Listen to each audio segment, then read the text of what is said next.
Hindi, ganito. Tulad na lang na magkaibang tao kami ni Pangulong Rodrigo Duterte. Si Pangulong Rodrigo Duterte ay hindi si Inday Sara Duterte. Si Bongbong Marcos ay hindi si Amy Marcos.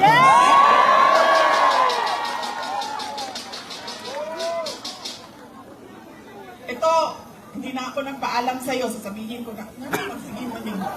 Lihok. Tanggalin na lang natin ito. Okay lang sa'yo. Masya natuwan.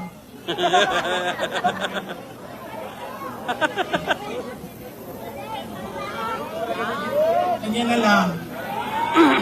Para din makita ninyo na pumayat na ako. Yes! Salamat, Martin Romualdez! Pumayat si Inday Sara!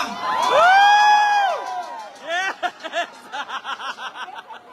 Uy, kajot lang ba? Seryoso.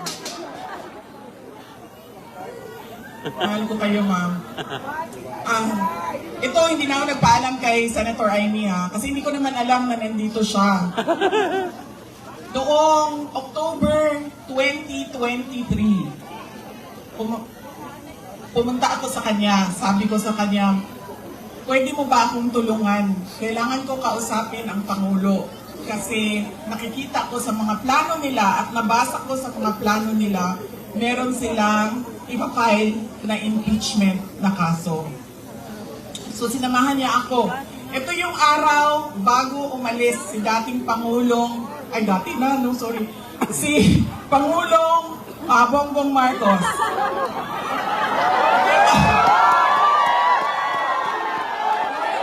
Duterte! Duterte! Duterte! Yun, ha? Pinatawad ka na namin! Kayo lahat, kailan ng sedition. May kaso na kayo bukas. Ito. So, ito yung araw na paalis siya, papuntang Amerika. Pumunta kami, sinamahan ako ni Senator Amy. Siya yung kumuha ng oras ng schedule para makausap ko si BBM. Noong nandun na kami, binanggit ko sa kanya ang impeachment. Pero hindi yung impeachment ang gusto kong marinig ninyo na kwento ngayong gabi na ito. Doon sa pag-uusap naming kaming tatlo lang yun eh, pasensya na silang dalawa. Marites yung nandoon sa harap, nilang dalawa. Nag-uusap kaming tatlo, nabanggit ni BBM ang pag-amenda ng konstitusyon. At sinabi niya na, madami siya sinabi, pero ang gist ng sinabi niya ay, we will just amend. Kasi English man sila pag mag-istorya, no? So ako dito, kuya waning in-English eh. We will just amend the economic provisions of the Constitution. Nakikinig ko at nakita ko talaga na sumagot si Senator Amy. Sabi niya, that is a dangerous thing. Sabi niya, if you open the Constitution to amendments, you do not just open it to economic provisions. You open it for all amendments of the Constitution. At nagsagutan na silang dalawa sa harap ko dahil sa ating Constitution. Kaya yan ang pruweba ko at proof ko sa inyo na magkaiba na tao. Ibang tao si BBM, ibang tao si Amy Marcos. Okay naman, pwede ka na umalis.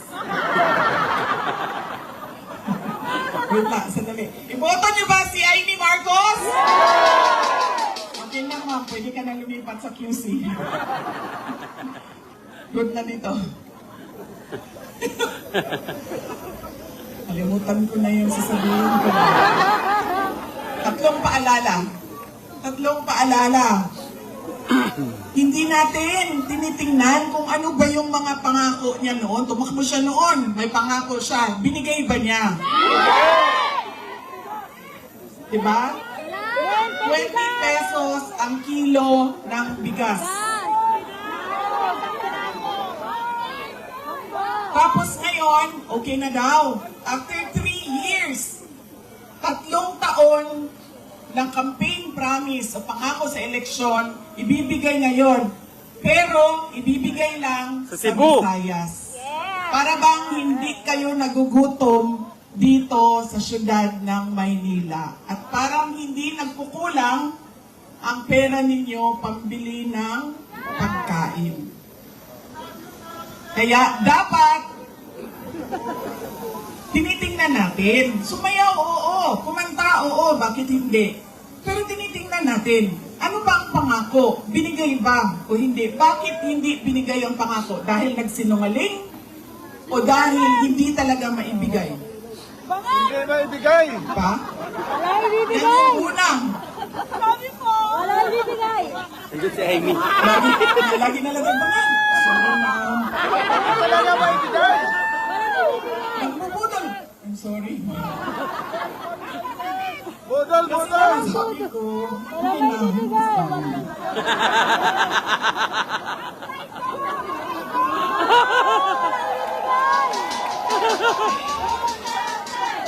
Duterte! Duterte! Duterte! Duterte! Alam nyo, yung bangag na yan, hindi totoo. Hindi naman ako kasi tumawa dahil tinawag siyang bangag. Andun ka din, di ba? Hindi ako- Kasi sa Bisaya, ang bangag, di ba? Bangag, bangagan, bangag. Bangag! Oo. Buslot! Butas! Pag sinabi mong bangag sa Bisaya, hindi siya Adik! Butas! Butas! kidak. Butas! Buslot! Oo. So, hindi talaga ako natawa na tinawag siyang bangag. Kasi sa Bisaya, ang bangag Ay, sorry, ay sorry. butas. Sorry, mami. Hindi, at saka sa slang, ang bangag is yung private part ng babae. Diba? Bangagan. Ang pinagdawalan ko, dahil ang rally na yon ay kontra sa pag-amyenda ng konstitusyon. Yun yung rally na yon. Tapos nagulat na lang kami na iba na yung napag-usapan doon sa rally. Pero balik tayo sa bangag, ma'am. Alam mo, hindi ito kasali talaga sa speech ko. Sinabi sa akin ng partner ng uncle ko na noong hindi pa siya Pangulo, nung senador pa lang siya, ay bumisita sila sa bahay at inalok talaga sila ng droga. Kung hindi, yung wala naman ako sinabi na pangalan. O talaga, alam nyo, may malaki bang tulungan ang Maynila para sa atin lahat? Muntinlupa! Hindi nila tayo kakayanin ikulong, no? Baka matulad tayo kay President Duterte, nakulong na. Hindi yung partner noong uncle ko. Kinento nila yan sa akin. Ang buong akala ko naman, kasi matanda na, di ba, may edad na, natututo ka na sa kung anong mga mali na ginagawa ng kabataan mo, ay nagbabago yung tao. Hindi ko alam na yun na nga ang nangyari. Kaya balik tayo sa paalala, tingnan niyo muna. Pagkatapos niyang kumanta, tanungin ninyo ang sarili ninyo. Noon, nakinig ako sa'yo. Ano ang pangako mo? Binigay mo ba? Kaya dapat pinag-iisipan natin kung iboboto natin o hindi yung tao. Pangalawa, ito, walang makakakontra sa akin nito. Kahit saan man sa mundo. Hindi dahil galing yan sa malaking pamilya ng mga politiko ay automatic ang boto ninyo. Hindi dahil anak yan ng Duterte ay automatic ang boto ninyo. Tama. Dapat tinatanong nyo ang sarili ninyo, ano ba ang abilidad at kapasidad ng tao na ito na maglingkod para sa bayan. Isa sa mga problema natin ay ang political dynasty. Pero hindi ipinagbabawal ang kung sino man ang may gusto tumakbo. Kaya nasa atin, nasa mga butante ang pagkilatis. Duterte yan. Anong abilidad niyan, anong kapasidad niyan, at sino yan siya. Pangatlo, at huling problema natin, paulit-ulit, behavior, ugali natin sa eleksyon, sa halalan, ay yung palitan ng boto at pera. Dahil ilang beses na kayo tumanggap. Eh, magkano bilihan ng boto dito? Dami. 1,000? 1,000. Grabe, 1,000 lang? Galing nga. Bigas ang ano dito, palitan. Oh, ilang kilo? 5 kilo. So, magkano yun? 250? Mga 1,300 total ngayon ang bili. Alam mo, lugi kayo.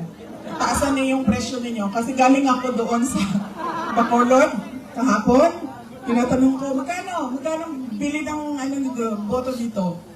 Noong 2019 daw, 2,000. 2022, 3,000. See? Sabi ko, taasan ninyo ang presyo ninyo. Tapos no,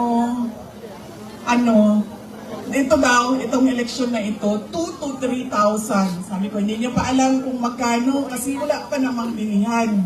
Pero sabi nila, mga 2,000 to 3,000 daw yung bilihan ng boto doon. Kaya, kulang. Ang hinihingi niyo. May utang pa. 1,300 ang natatanggap ninyo. Tumigil ka dyan. O, hindi pa lahat. O. Bakit 1,300? Eh, ang akap, magkano ba akap? 1,000. Di ba 5,000?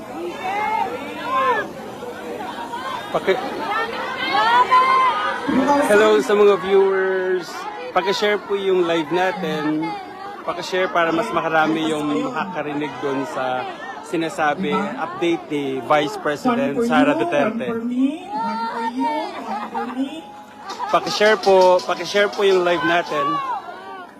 Paki-share po yung live natin para marinig natin yung update kay Sara Duterte. Nawawala kasi yung respeto Please share ng tao sa isa't our isa. live. Please share our live. Sabihin ko sa inyo kung bakit Paki-share po yung live nawawala natin. respeto, ah. Sana po. Pamilihan ng boto. Yan. Ilang eleksyon na kayo tumanggap ng 1,300? Okay. Ilang eleksyon na tumatanggap ang mga botante ng Pilipinas ng pera kapalit ng boto nila. Pero bakit mahirap pa rin ang ating bayan? Yun At lang. bakit hirap pa rin kayo bumili ng bigas? Yun lang. Kasi dapat, kung akap yan at galing yan sa gobyerno, tanggapin nyo, pero tanongin nyo naman yung sarili nyo. Thank you sa Ang nagbigay ba 195 nito ay viewers. karapat-dapat Paki-share po. maging Thank leader you. ng bayan natin. Dahil malamang ipusta ko yung isang paa ko, hindi niya pera yang binigay Thank you sa 200 viewers. niya sa inyo. Pera yan, ha? Thank you sa 200 viewers. So, Paki-share po. tanggapin. Dahil tulong yan ng bayan. Tigilan Huwag mo ako. matakot kung iba ang iboto. Dahil unang-una, nakatago Paki-share, naman yung boto share natin. po. At pangalawa, kung sino man yung manalo, na mayor ninyo, na vice mayor ninyo, na konsihal ninyo, na congressman ninyo, ay may obligasyon na tumulong sa taong bayan. Hello sa Kaya mga kung sino man yung viewers. nakaupo, magbibigay pa rin yan ng tulong sa inyo. Kaya, yan ang kailangan ninyong isaisip. Hindi dahil sikat ang apelido, automatic ang boto. Hindi dahil may kapalit ang aking boto, ay ibibigay ko na. Tama. At, may isa? Check ko lang, nakikinig kayo. Ano yung isa? Anak. Oh, see? Hindi na nakikinig. Nadidistract kami sa row. Ano? Na-distract kami, ang ganda mo. Nakakawala talaga ng respeto yun, ma'am, pag may palitan ng pera. Yung isa ay, walang nakinig sa inyo. Huwag ibenta ang boto. Huwag dahil sikat iboto. Ha? Kapasidad. Political dynasty. O yun nga, dahil sikat iboto. Ano isa? Kapasidad. Mga ako, pasitigan. Ay, grabe yun. Ang dami-dami ninyo. Dalawa lang naalala ninyo. Ano wala pa? Huwag makinig sa pangako. Huwag daw makinig sa pangako, Ito. sabi niya. Oo, nagpapasalamat tayo kay Mayor Isko Moreno Dumagoso. Huwag maniwala sa pangako daw. Hindi sa bayan. Ano? Huwag pa mo. Na-distract sa ganda mo. Daniel, ano? Oh, ano isa? Check mo lang, nakikinig ka.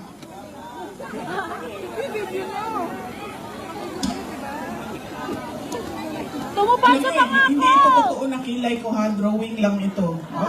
Drawing lang ito. Kanina, sinasabihan ko yung gumagawa ng mukha ko. Sabi ko, alam mo, para akong naglalakad na kilay. Tapos sabi niya, hindi, kailangan mo yan. Kasi pupunta ka ng rally. Doon sa malayo, hindi ka makikita kung wala kang kilay. Sabi ko, ganun ba yun? Sabi niya, oo, kailangan may mata ka, may kilay ka, kasi hindi ka makikita. So yung mga walang makeup at walang kilay dyan, hindi po kayo nakikita. Patingin, patingin. Ah, Namin kitang-kita. kayo nakikita. Hindi joke yan ha. Ayun, nangyari yan. Kasi ayaw Ang linaw nung sayo. yung kilay. Eto. Ayan na naman tayo. Ano, wala? Hindi tumupad sa pangako. Hindi daw tumupad sa pangako. Nakakamuti. May baying nila. Marami ang nangangamusta kay President Duterte. Pag, kung saan man ako pumupunta, nangungumusta sila lahat. Tapos nagpapasabi pa sila, kanina, meron ilan dyan sa likod na pakisabi, kamusta kay Tatay Digong. Kahit hindi ko siya kilala, lagi yung mga tao, hindi ko kilala sa pangalan, sinasabi nila, pakikumusta kay Tatay Digong. Ayun. Siya po ay nakakulong. Anak po ako ng nakakulong na at okay naman siya. Madami din na nagtatanong, kamusta na? Bring him Tatay home. Digong? Bring him Sinasabi ko, lagi okay naman siya. Ang problema lang ay hindi siya marunong maglaba, magluto, at maglinis ng kwarto. Dahil yon ay ginagawa sa kanya lagi ng mga asawa niya. Madami pong asawa ang aking asawa. Duterte! Kita niyo, Duterte! Kitty, yung maganda ko na kapatid. Yes! Iba po yung nanay niya. Maganda ka naman! Kasalukuyan po, dalawa yung girlfriend na nandoon, nag-aantay na makalabas si Pangulong Rodrigo Duterte. Totoo yan.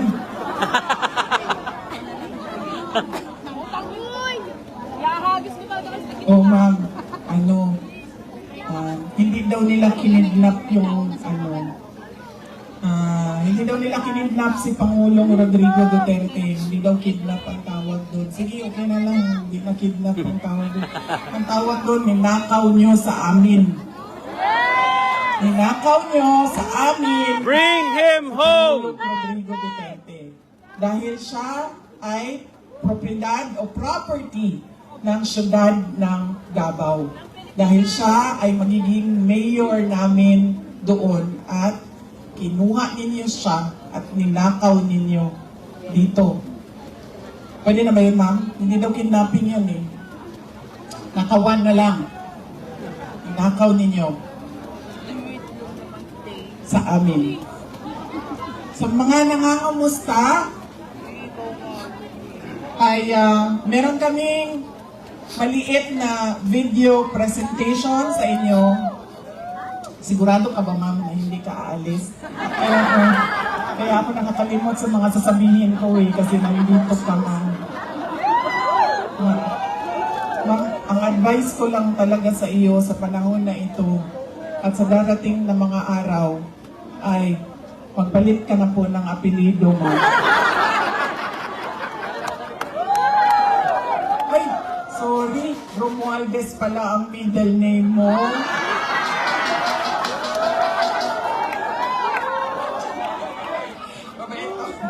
Sabi ko nga, matino na tao na si Senator Amy Marcos. Ready na? ABP? Palit na Okay. Thank you. Nung isang araw, nasa ferry ako sa Toledo, Cebu. Patawid kami papuntang San Carlos City sa Negros Occidental. Tumawag sa akin si Pangulong Duterte.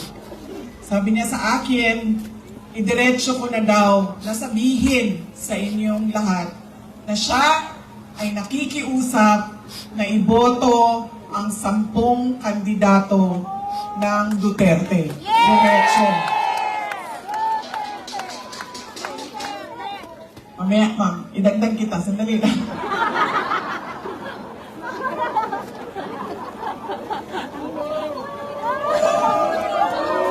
Grabe, ang awkward talaga.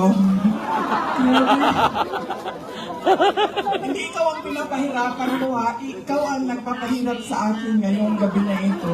Hihirapan ako kasi alam mo, magkaibigan tayo.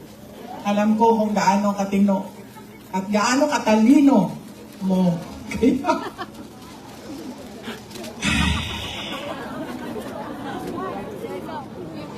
Yes, ma'am. Ay, okay lang, ma'am.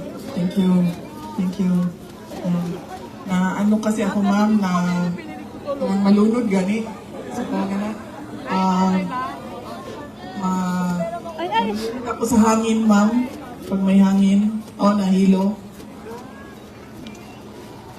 Tumawag siya sa akin at sabi niya, idiretsuhin ko na daw kayo. Iboto diretso ang 10 senators ng Duterte. Si Senator Bato de la Rosa, Senator Bongo, Senator Jimmy Bondo, Senator Vic Rodriguez, Senator J.B. Hinlo, Senator Raul Ambino, Senator Philip Salvador, Senator Rodante Marcoleta, Senator Pastor Kibuloy, at Senator Richard Mata. 10 yun, no? Yes, okay. Bakit kailangan natin diretso 10 ang iboto? At hindi lumihis doon sa sample ballot ng 10 na senador ng Duterte. Dahil kailangan marami o mataas ang boto para hindi mahabol ng dayaan. Kailangan malayo at malaki ang boto ng isang senador para hindi siya mahabol ng dagdag bawas sa dulo ng ranking. Kaya kailangan diretso 10 Duterte. At ang susunod na rason ay noong ako ay tumakbo noong 2022. Ang plataforma namin ay pagkakaisa at pagtutuloy ng nasimulan ni Pangulong Duterte. Pagtutuloy ng pagbabago. Unity at continuity. Hindi nangyari ang unity at continuity. Ang nangyari ay puro na lang benggahan sa politika. At wala nang nangyari sa bayan. Puro na lang bigay ng pera na hindi naman nakikita kung totoo ba talaga na yung buong budget ay ibinigay sa mga kababayan natin. Thank you sa Dahil minsan 272 sinasabi ninyo, viewers. 3,000, minsan 1,000. So hindi natin alam dahil walang listahan ang pagbigay ng pera. Bakit kailangan diretso ang boto sa 10 senador?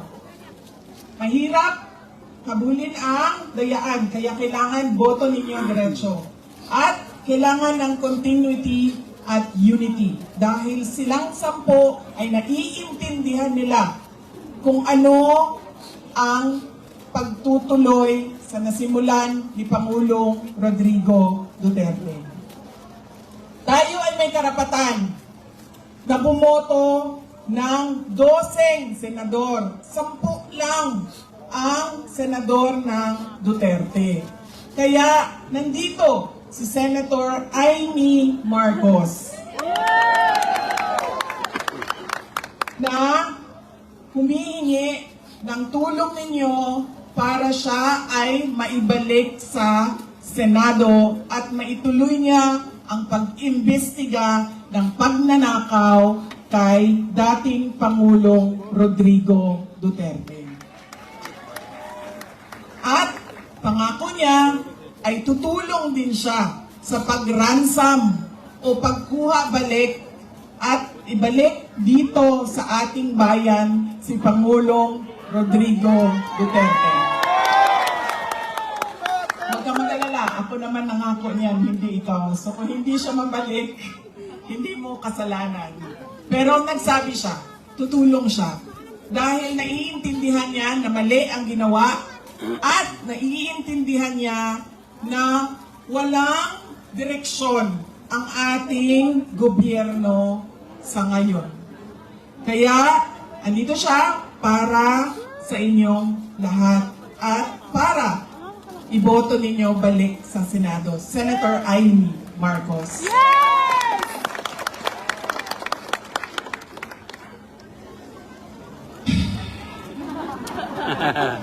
Lalim nun. So, ang nakalimutan ninyo kanina ay yung pangako. Sabi ko, di ba, check ninyo ang pangako kung natupad ba bago ninyo iboto ulit.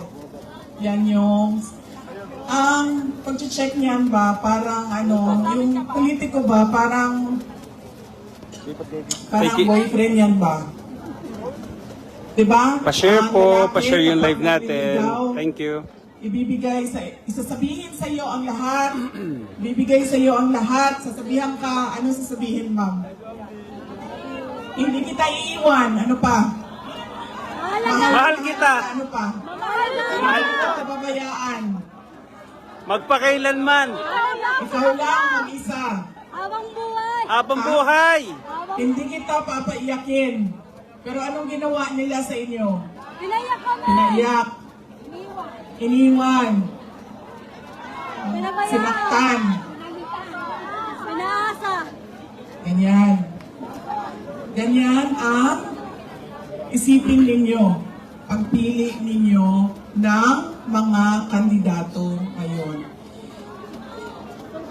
Ang pangako, 20 pesos ang kilo ng bigas. Pangako! Pangako na papako! Na hanggang ngayon Napapako! ay hindi pa naibibigay. 21/4. Kaya, anong pwede ninyong gawin? Huwag ninyo